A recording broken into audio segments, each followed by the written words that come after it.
Alhamdulillahi rabbil alamin. Amala tanu ka wala nyimondo ni ngali munum bian sisan o ni ngali dure ni ala min no wa ma o jabi la min wala seni ala sonamo fola fola khulu kiti khulu de islam ya kono muso ga nyini kabe go furla kale ko kiti jime halisa min be no kala kala go sallallahu alaihi wasallam koni muso min bora furla ka furusa nyini chefe ka soro kuntala kala ga danga be okan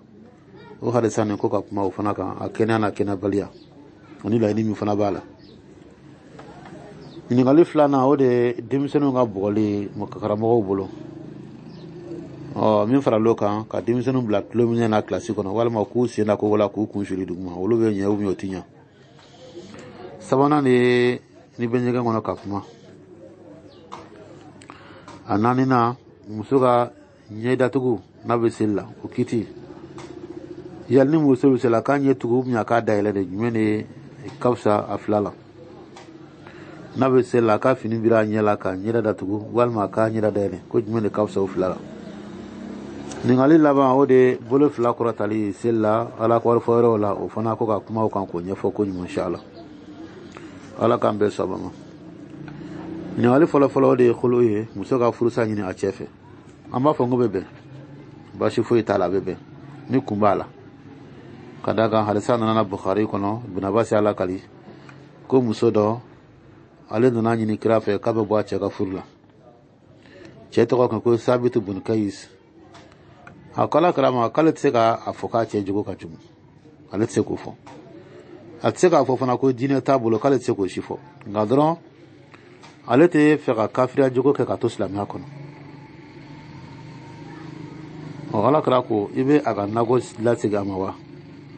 parce que akuna le furu ka furna furu ga nako furu doli iba ga nago furu sinwa muso sonoma ala kra che wele ko che ga muso imbla che fana muso imbla o ba jira ka fo ni muso bi se ka furu sa ni ba shi fo itala bebe ni kumbala na furu sa ni fana o tsaka ke furu ba ni ka be bona ere ka ta ko parce que ale ko ka tala la fo che de ga jen ka fo ka ya bla abasroga furu sroga dablo bani ode amuni kumbala yanta kunyima ne bala alisa na lafzu ya laibul maja kono ko che kunni mo ka tun cheka jugu atunga surun fana riwa doga fo chugula nana to nyogo fe basru be cheka inai wal mo basru be ga janai odi aguya muso nya ne bora muso na akalun mutala donc ala karawo jete kunye kasuraga afoko furi ngawuli kadaga muso yae ka fale tse ko supporter chega che jugale tse ko supporter donc kara kunye kumi gara ka furusa anwo faranga me riba mina be bunu maja kono mogam ya lakal amr ibn shu'aib an abihi an jaddihi wa ya sanabiya wala ka fo li kumbe furusa la muso se ga nyini bashi fo itala parce que galete kafiriya fa islam ya kono hojme ka banga chega haga odini che ko mandi aga hake dili manogo halna dlanyi ni fete son parce que commander o mani che kanun tila o yukumbo même se ka to ko mo se ka furusa nyini amo famnya hadisa nina ala kala kuma kan be sallallahu alaihi wasallam ko ayuma imra'atin ko muso sa'alat talaka min ghairi ma ba'sin nay furusa nyini ka soro kuntala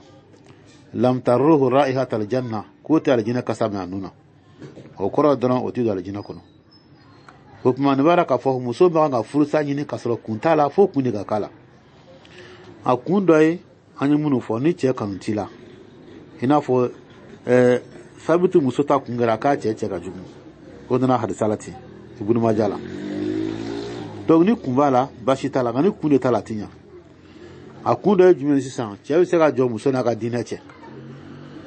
o yo kundoi muso che se ga jo muso na ga dineche donc yo kunye muso e furla chema e dine mo o ka fa ketika dinake kitika jilbabu do kitika dine mouvement ke donc mo ko se ka muso se ka nyini yanka bo furla kala ka chebe ka do na ga dineche walma avec ki kurun furu kona ki toro lafia fo eti ati fe ati labla ka ta fana ki toro doro o fana kunye muso se ka furu sa ni kumye ni toro bani ma e ga nyini ma kono lafia fo eti furu kono bogoluni ananyo kona ko chama ima lafiya furu kono fiyo o be kunye furu sab se ka nyini ku muni donc no kara iti do hada sanga lay ni ngono hada sanga lay ni mi mo mun yake ni kuntala do jumen muso furu adene me yala la onana furu la ya tika yala masro jeti choga ta yala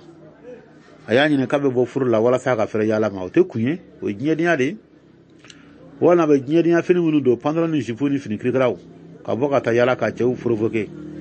ale furu la chemo sirada mami nga kabe bo furu la ka ta fere ka nyedinya ma ubya be yala mi nga bolo ngono chema jeni oli ya ka fere ka yala ma akabe furu sa ni olu te kunye ko mo nyogo nawo ni ya ko lo kama ite ala jina soro ala kamel kishuma ini ngali flana o de boli ani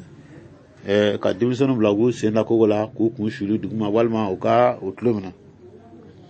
ko lo kiti ba chugoni dono kuma dimission ngala la biyaka ake chuga mi na sharia kono abu folo kuma kan de la ba dabne kuma kana ka kuma fe ka baga ka ladi ateketa abi ketani makan ko keni no yayi ka blasira no magonya baga bina sisan alwaid no magonya mumina at-ta'nif yani ka wajibiya ka force ka bla ko de la kake kum ya ka maslaha ya ka nafai opma no fana magonya kuma mina abusra ka mungasa bina 4e position joro nanna bolibna yende donna ko mo be marake be ne kolo shibtana itane man no ma bagali ani ka tigi wajibiya wal makabugo imanga pandola kata dokuna folo do ne ka ke folo no mo gonye ibta flanana imanga pando kuna kata dola figa taran fe kata kana da ketedi hal nasr an fe no mo be folo bolla kasrate damna bolla o joro nannande ولا دونا لغا ما بلا إيز ابن عبد السلام عليكم ومهما حصل تعذيبا بالأخف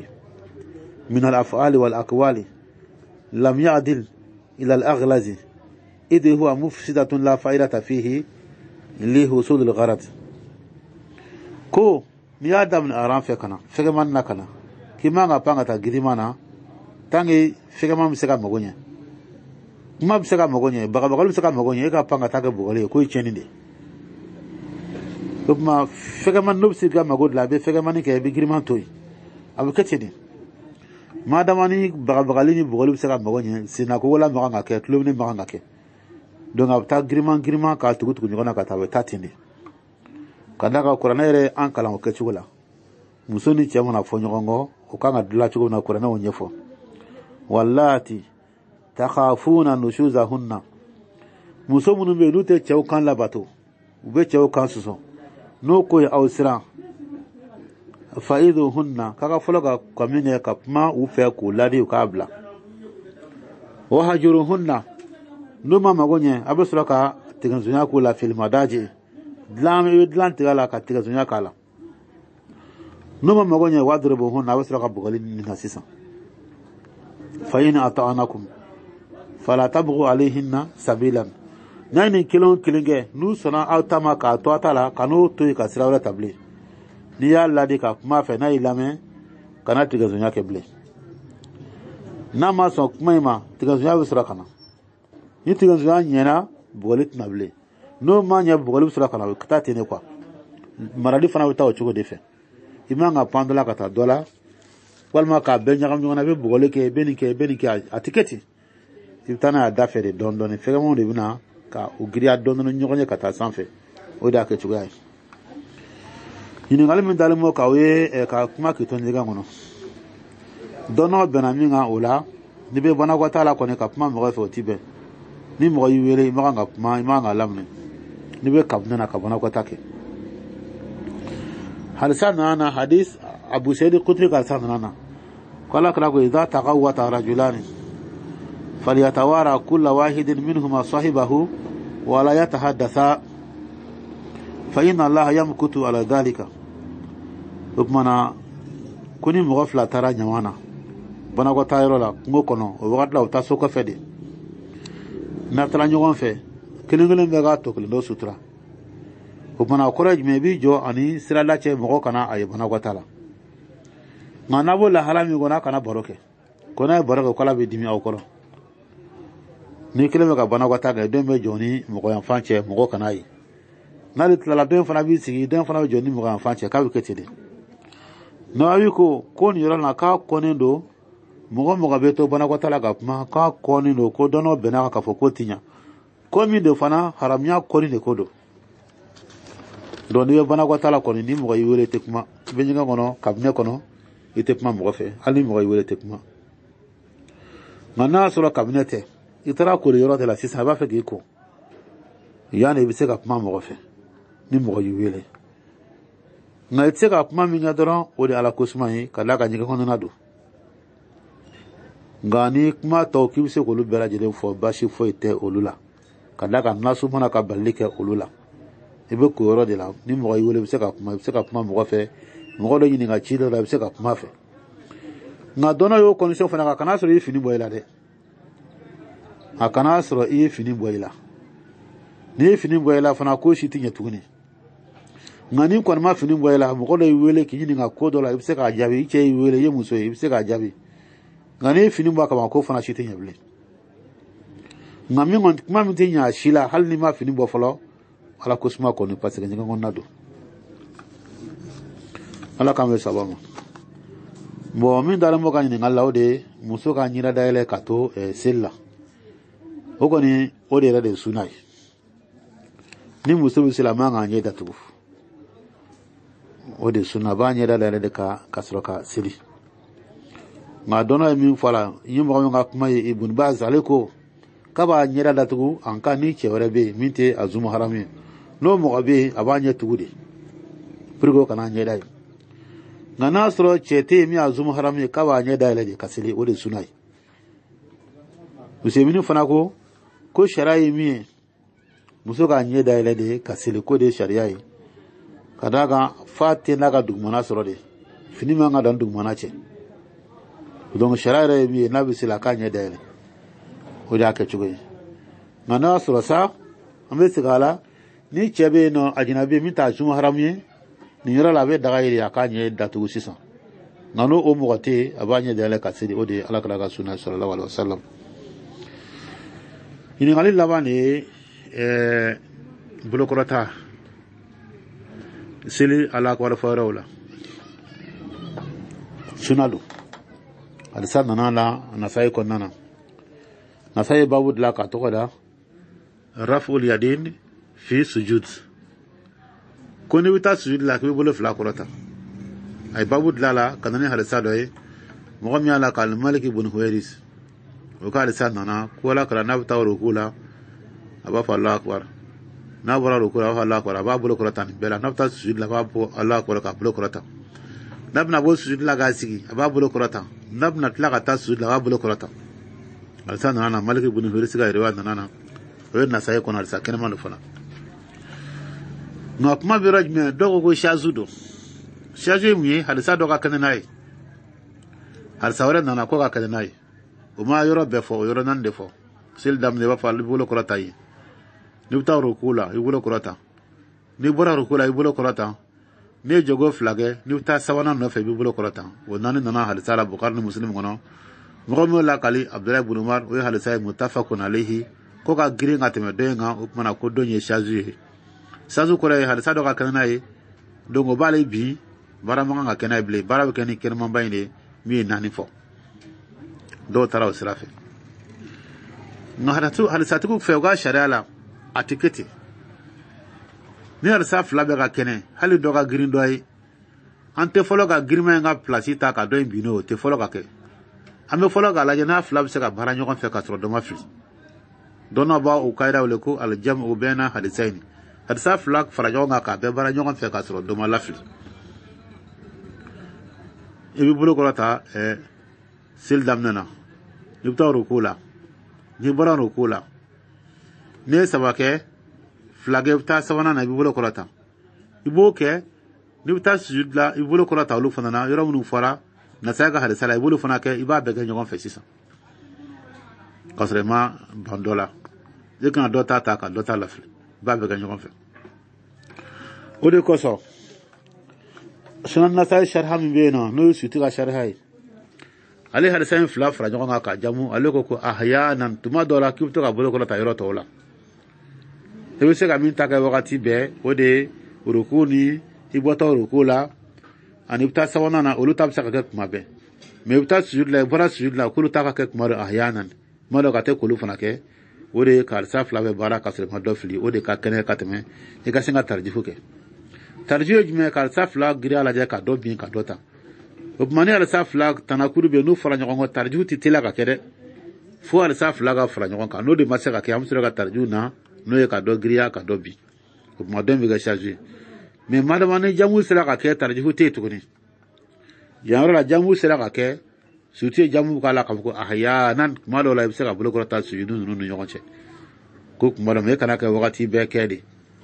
albani suti ka jamu ne ta ko la kala ka ta ko no ne sifatu salati ka fa ahyanan de ki baka tika wakati be ma ni ngale mun nani ne wajabi wallahu a'lam alaka wakati rayrana hada wa assalamu alaikum wa rahmatullahi wa barakatuh. Alhamdulillahi rabbil alamin. Ni an balma do ga ñiningale ñi fula ñogonay ñingali folo ako sabaw la ko jonde kumbe u beñe donina ala kala ka sahabaw jonne be u bela jire ñe donina be kiliñ filana ako ala kala ko fe sallallahu alaihi wasallam sabaj mele kun kafsa katme sabab bela jire kan ñingali fulay amana jab min jalo fle amba fo donno fara nyongo sabaj men e kawsa katme walma sabaj men be fendon sababe bon doko ko ali shiaw ka kumai shiaw ko ali de kawsa sa ali de be fendon sababe sababe la min kalanina be ko kun ali de shiaw de côté oluka dalu tara hadisa mina kala krako ana madinatul ilmi wa aliyun babuha kala krako kale de doni duwe donia dugu kale de yoyi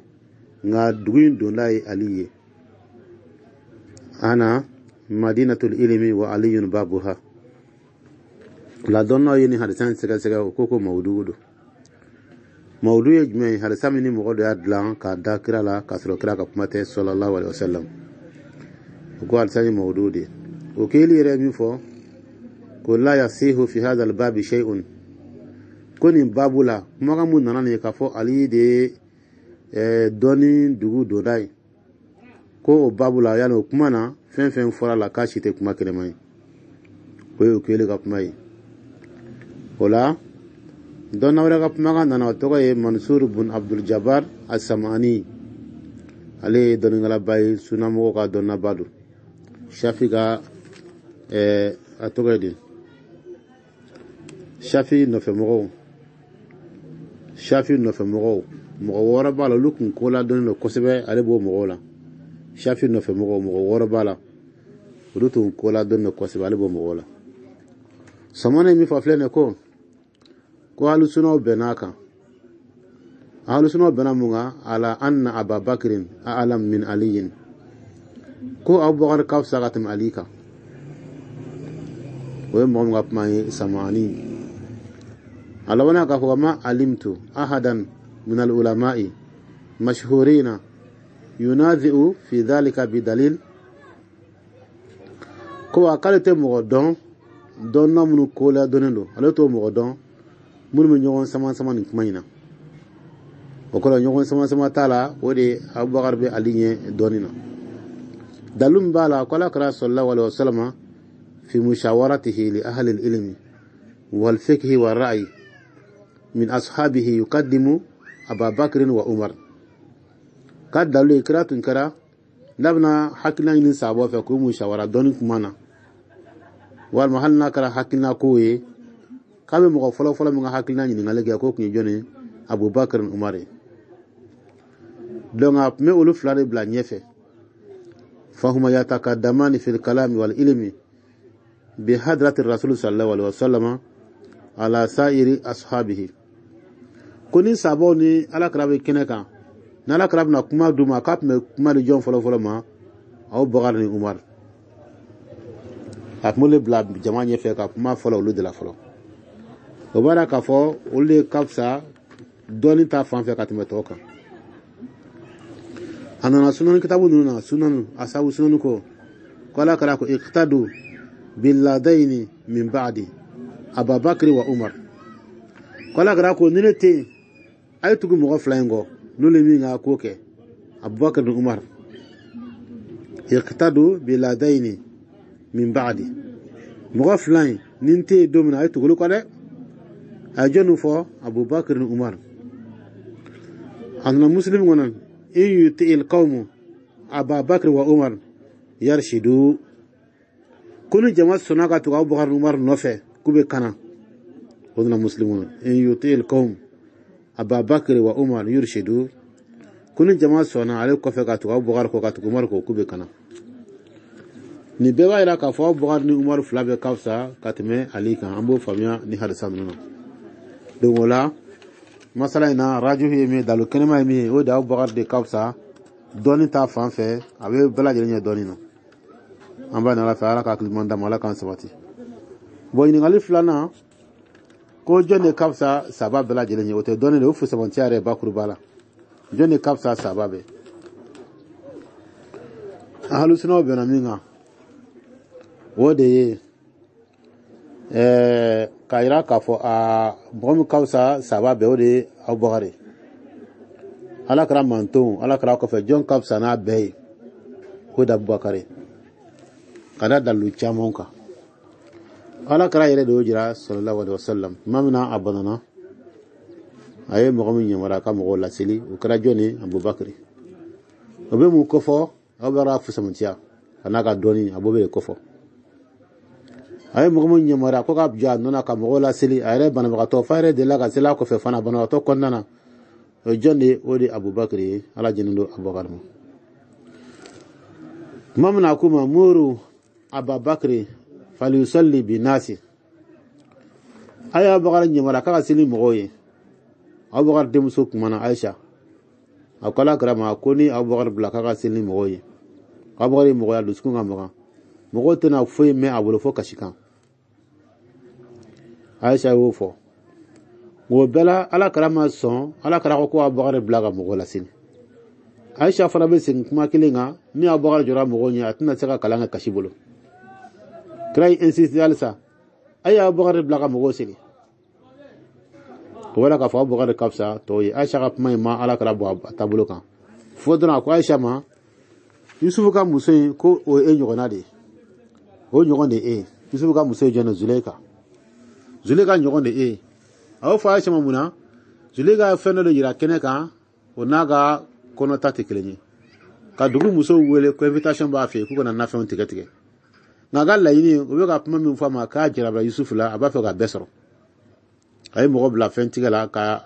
Yusuf pare ka alabo jama nyakoro muso be jirabira ala fu yira bolo ngon tige donc ay mi yira kenega invitation ngo kunta kono tay Aisha mi jira kenega ina fo afaga mo sil o mana e kasra kono aw bagar blali ala o de kadai o de ko sala kara ko Aisha ma ko Yusuf ka muso nyogone e o lamba famuna ka fo Abubakar de kapsa katme sabab bela jidenga ala kara ka kewale o jira kaka mo la sil ani ala kara fatule sabo be benaga fana kale de suazi kale tomo kabla o benye fe o wara ka fa kapsa mu be sabo benaka o be ka John Sugandi ko kabla kage khalifa folo kira nona bla folo o de Abubakar Sidiki aga joro ala kara fatula joro mun ke bol mun ke ana donu mun jira ma ala sabati tuga bna sabo be sona ka fo ni ne kafsa nan be wal me fendan be anga ne bla ala kara nona ya bla kara nona Abubakar de kafsa ala kara mantombe ala kara ko fe sallallahu alaihi wasallam mani balma ka ni alif la jabi wallahu a'lam